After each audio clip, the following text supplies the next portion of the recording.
नमस्कार दोस्तों, कैसे हैं आप लोग। एग्जाम लोग में आप सभी लोगों का बहुत बहुत स्वागत है।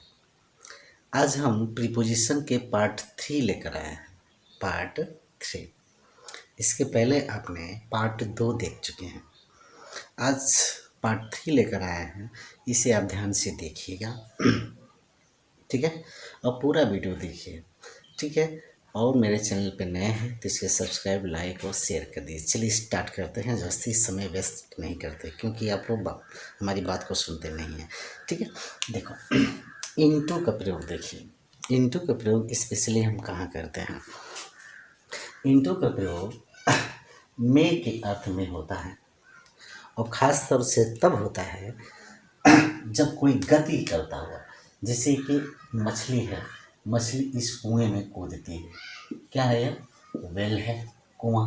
ये मछली है, मछली। तो मछली कुएं में कूदती है तो गति करते हुए जाती है ना।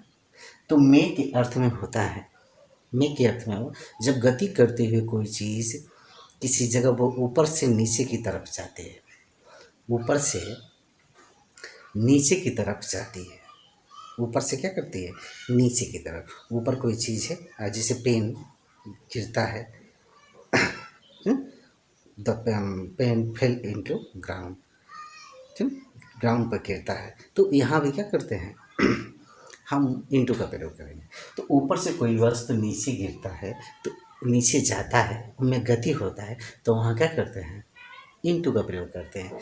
सच लाइक देखो, मछली कुएं में गिरी, मछली कुएं में गिरी। The fish fell into the well, मछली कुएं में गिरी। अक्सर लड़के कहते थे, कहे हैं, कंप्लेन है कि सर जी उसका हिंदी भी रूपांतरण लिखा करिए। तो ठीक है, मैं हिंदी रूपांतरण भी कोशिश कर रहा हूँ। उसका हिंदी रूपांतरण तो मैं बोलता ही हूँ, लेकिन ठीक है, मैं यहाँ ब्लैक बोर्ड पर भी, मार्कर बोर्ड पर भी हम लिख दे रहे हैं। ठीक है ना, इसको ध्यान से देखिए। ठीक है, मछली कुएं में गिरी, यानी मछली जब कुएं में गिरी तो गति करते हुए गिरी। गति करते हुए गिरती है तो हम क्या करते हैं? वहाँ इंटू का प्रयोग करते हैं। क्या करते हैं? इंटू का प्रयोग करेंगे, इन का प्रयोग नहीं करेंगे। इन का प्रयोग हम कभी नहीं करेंगे। ही जम्प इनटू द रिवर, वो नदी में कूदा, नदी में कूदा। तो यहाँ क्या करें? ही जम्प इनटू द रिवर, वो नदी में कूदा। तो नदी में कूदा भी तो गति करते हुए गया ना। जब गति करते हुए जाते हैं तो वहाँ क्या करते हैं? इंटू का प्रयोग करते हैं। दूसरी है, अब देखो, अब रूपांतरण के रूप में भी होता है, बदलाव के रूप में हो जाए तो एक एक अवस्था के एक माध्यम से दूसरे माध्यम, यानी कह सकते हो एक माध्यम से दूसरे माध्यम, एक माध्यम से दूसरे माध्यम के लिए भी प्रयोग करते हैं। ट्रांसलेट इनटू इंग्लिश, अंग्रेजी में अनुवाद करें। तो कोई चीज़ किसी दूसरे भाषा में थी, हमें अंग्रेजी में अनुवाद करने की बात करता है तो इनटू का प्रयोग करते हैं। जैसे मिल्क टर्न इनटू कर्ड, दूध दही में बदलता है। दूध दूध होता है, उसका बदलाव किस में हुआ? दही में। तो टर्न हो क्या? तो मिल्क टर्न इनटू कर्ड। तो इनटू का में बदला ना, तो में की अंग्रेजी क्या हुआ? बदलाव के अर्थ में आया। ठीक है, water turn into the ice, turn into white, पानी जो होता है बर्फ में बदलता है। तो यहाँ क्या करते हैं? हम टर्न का प्रयोग करते हैं, सॉरी इनटू का प्रयोग करते हैं। जब किसी एक अवस्था से दूसरे अवस्था के बदलाव में हम क्या करते हैं? इनटू का प्रयोग करते हैं। ठीक है, तो समझ में आ गया कि आप इनटू का प्रयोग देख लिए। आगे देखिए। चलिए दोस्तों, अब यहाँ देखते हैं कि बिटवीन का अर्थ होता है बीच में, बिटवीन का अर्थ होता है बीच में, और यमंग का भी अर्थ होता है बीच में। दो को दोनों का प्रयोग हम बीच में करते हैं, लेकिन दोनों में डिफरेंट क्या है? दोनों में डिफरेंट है। बिटवीन का तात्पर्य होता है, बिटवीन दो व्यक्तियों के बीच की बात करता है। जब दो व्यक्तियों के बीच की बात करता है तो वहाँ हम बिटवीन का प्रयोग करते हैं, और दो से अधिक ही व्यक्तियों के बीच की बात होती है तो हम क्या करते हैं? यमंग का प्रयोग करते हैं। यमंग का प्रयोग करते हैं। दो व्यक्तियों के बीच की बात होती है, जैसे he was sitting between, he was sitting he was sitting between her husband and her mother. यानी इसका हिंदी रूपांतरण देख लीजिए, वह उसके पति और उसके माता के बीच में बैठा है। तो पति और माता दो व्यक्ति हुआ ना, किसके बीच में बैठा है? दो व्यक्तियों के बीच में। एक तरफ एक व्यक्ति है, जैसे है यहाँ व्यक्ति बैठा हुआ, एक व्यक्ति है क्या है? उसके पति है, एक क्या है? उसकी माता है। तो मदर और इसके बीच में जब व्यक्ति बैठा रहता है तो क्या करते हैं? दो व्यक्तियों के बीच में व्यक्ति बैठा है, तो चाहे कोई व्यक्ति है, तुलना की जाती है, तो वहाँ क्या करते हैं? बिटवीन का प्रयोग करते हैं। जैसे divide this mango between you and me, you और मी, दो व्यक्तियों के बीच में, तुम और हम, मी के बीच में हम क्या करते हैं? बांटते हैं। दूसरी चीज़ ध्यान देना चाहिए कि हमेशा बिटवीन के साथ ये हमेशा ऑब्जेक्टिव केस में होना चाहिए। अब ही नहीं कर सकते, यू भी ऑब्जेक्टिव केस में, क्योंकि यू जो है सब्जेक्टिव और ऑब्जेक्टिव दोनों एक ही होता है, ठीक। यू, अब यहाँ ही आई नहीं कर सकते, ही नहीं कर सकते, सी नहीं कर सकते, ठीक। यहाँ ऐसा नहीं कर सकते, हमेशा इसको ऑब्जेक्टिव केस पे नहीं है, यानी इसके साथ आई, वी, दे, सी, ठीक ना, ही, ऐसा कुछ नहीं कर सकते। नॉमिनेटिव केस में हम नहीं करते हैं, ठीक। हमेशा ध्यान दीजिए, नॉमिनेटिव केस आप बढ़ाए हैं, डायरेक्ट इनडायरेक्ट में, उस पार्ट को आप देख लीजिए। फर्स्ट पार्ट में ही हम बताए हैं डायरेक्ट इनडायरेक्ट ऑब्जेक्ट, डायरेक्ट और इनडायरेक्ट स्पीच में, नरेशन में हम बताए हैं। नरेशन के नाम में बहुत सारे बच्चे खोज नहीं पा रहे हैं, जो सब्सक्राइब नहीं किए हैं, तो लिखिए एग्जाम लोग बाय अंगद सर। अगर यूट्यूब में खोजना है तो हम लिखिए एग्जाम, क्या लिखना है? Exam, exam Lok by Angad sir, Angad sir type करिए यूट्यूब में। क्या लिखना है? सीधे लिखना है exam Lok by Angad sir. Exam लिखिए EXAM Lok by Angad sir. अब चाहे अब नरेशन भाई अंगद सर करेंगे, चाहे प्रीपोजिशन भाई अंगद सर करेंगे, तभी आपको यूट्यूब में मिलता रहेगा, ठीक है। चलो, ठीक है। तो नॉमिनेटिव केस में नहीं रहता है, हमेशा ऑब्जेक्टिव केस में इसको लिखते हैं, हमेशा इस बात को ध्यान रखिएगा, ठीक है। तो divide this mango between you and me, दो व्यक्तियों की बात करते हैं तो बिटवीन का प्रयोग, और दो से जास्ती एमंग का प्रयोग, दो से ज़्यादा व्यक्तियों, जैसे divide this mango among the children. Children क्या है? बच्चों के बीच में, बहुत सारे बच्चे हैं ना, तो बच्चे नहीं है, बहुत सारे बच्चे हैं, तो बहुत सारे बच्चों की जब बात होती है तो divide this mango among the children, बहुत सारे बच्चों की जब बात होगी तो वहाँ क्या करते हैं? एमंग का प्रयोग करते हैं। अब यहाँ एमंग में दो तरह के, एक एमंग होता है, एक एमंगस्ट होता है। देख लीजिए, एमंग जो होता है दो तरह के, एक एमंगस्ट होता है, बच्चे अक्सर जो होते हैं इसे सुपरलेटिव डिग्री समझ जाते हैं, देखिए सुपरलेटिव डिग्री की तरह प्रयोग नहीं होता है। यहाँ देखिए, एमंगस्ट एक अमंग होता है, एक एमंगस्ट होता है, दोनों इक्वल है, दोनों इक्वल है, और दोनों को आप सेम ढंग से प्रयोग कर सकते हैं, लेकिन थोड़ा सा डिफरेंट है। ग्रामेटिकल वे से, परीक्षाओं के दृष्टि से, कम्पिटिटिव बोलने के लिए तो आप प्रयोग कर सकते हैं, बोल सकते हैं, no problem. But if you want to beat the any competition, you have to have the knowledge a detail, यानी एक छोटी सी छोटी चीज़ की अच्छी ढंग से हमें जानकारी होना चाहिए, ठीक है। तो एमंगस्ट और एमंग दोनों समान तरीके से प्रयोग हुआ, लेकिन डिफरेंट क्या है? आपको देखने से पता चल रहा है कुछ डिफरेंट? नहीं, देखो क्या है। एमंग का जो होता है हमेशा इसके बाद अगर वावेल आता है, शुरुआत वाले अक्षर क्या है? ये लेटर क्या है?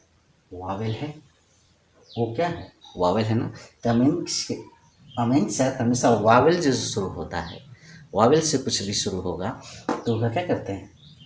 एमेंग का प्रयोग करेंगे। और कंसोनेंट जैसे यहाँ माई है, यम है ना, माई से शुरू हो रहा है वावेल के बाद, यह एमंग के बाद हमेशा क्या? कंसोनेंट वाला वाक्य को रखते हैं, ठीक। तो डिफरेंट क्या हुआ?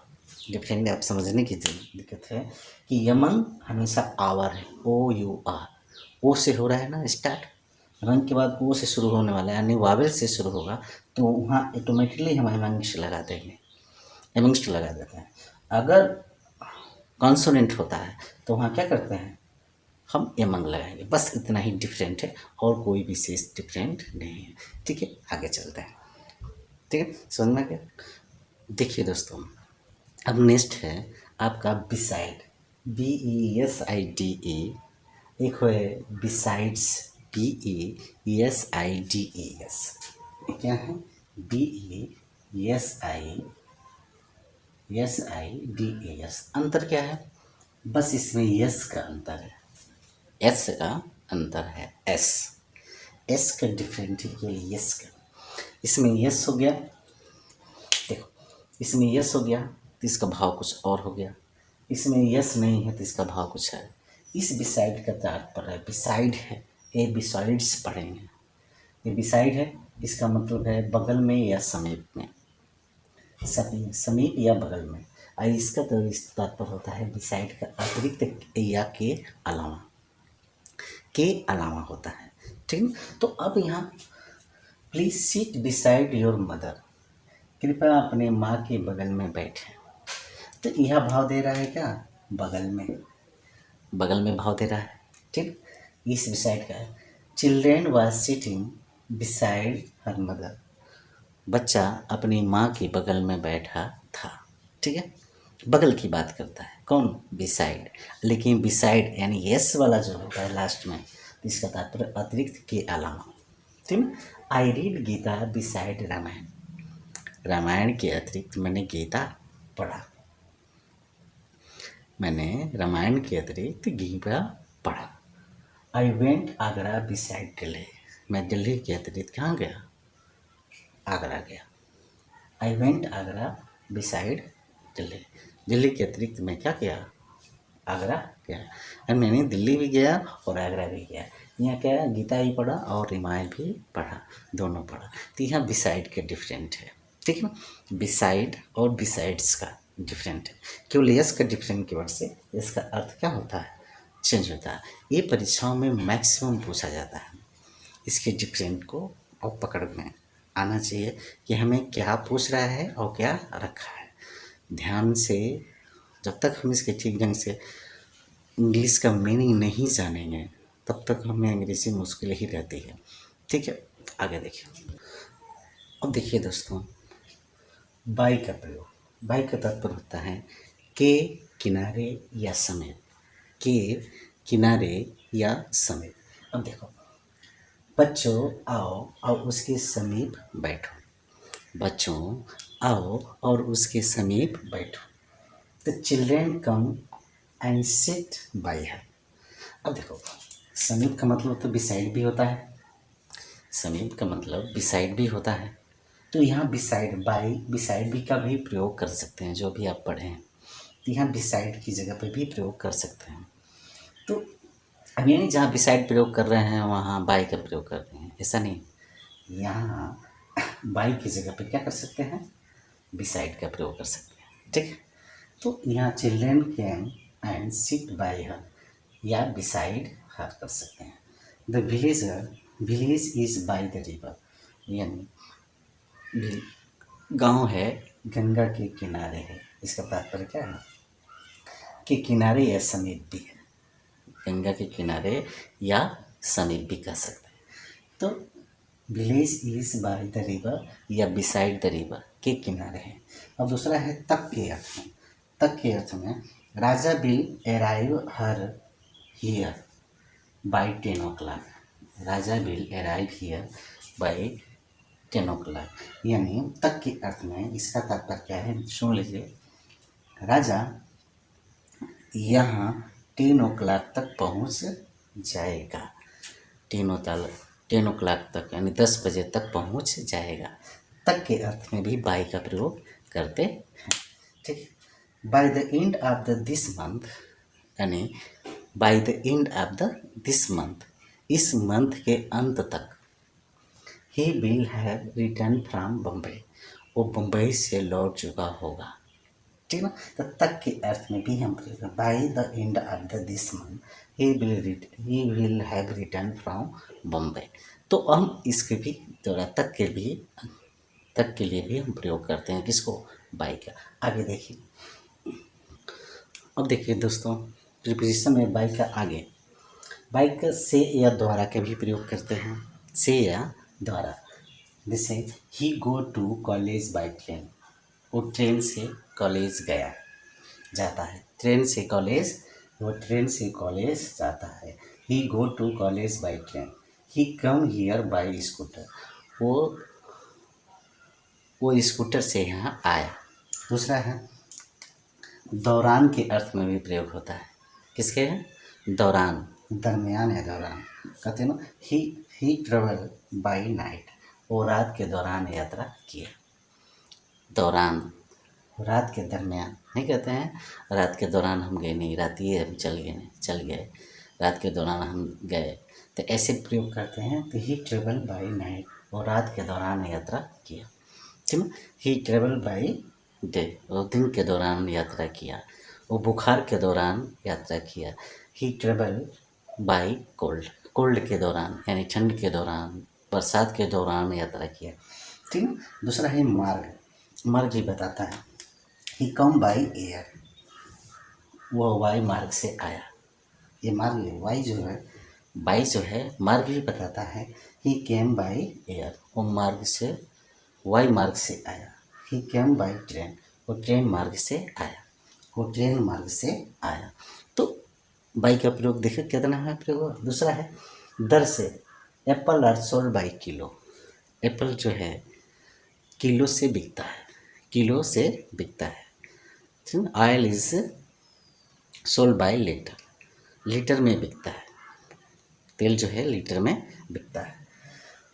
This room is 10 feet by 8, 10 metre लंबा और 4 मीटर चौड़ा, नहीं कहते हैं 10 बाई 10 का रूम है, तो कहते हैं ना 10 बाई 10, 10 बाई 8 मीटर लंबा है, मीटर, इसका मतलब क्या है, 10 मीटर लंबा 8 मीटर चौड़ा, तो 10/10 इस तरह से भी प्रयोग करते हैं। किसका प्रयोग, बाई के प्रयोग करना, ठीक है ना। तो अब हमको समझ में आ रहा है कि आप बाई का प्रयोग समझ में आ रहे हैं। इसको 2-3 बार देख लीजिए, कायदे से नोट भी कर लीजिए।